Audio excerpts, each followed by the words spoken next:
Hi friends! Today I'll show you some easy steps to help your belly feel firm and strong.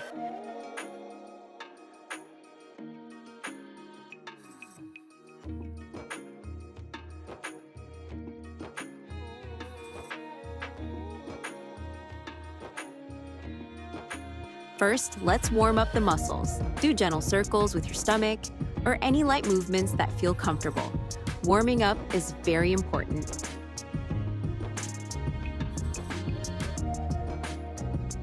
Next, I use a small rubber ball.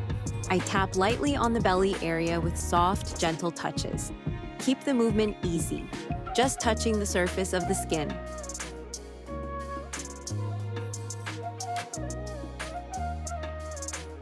You can also press the ball gently and roll it across your stomach. This helps circulation and supports your body. If you see a little redness, that's normal. It means your blood flow is improving.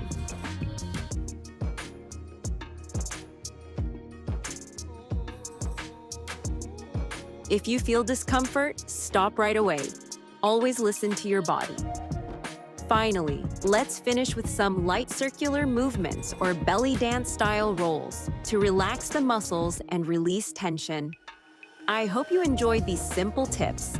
Don't forget to subscribe for more helpful videos.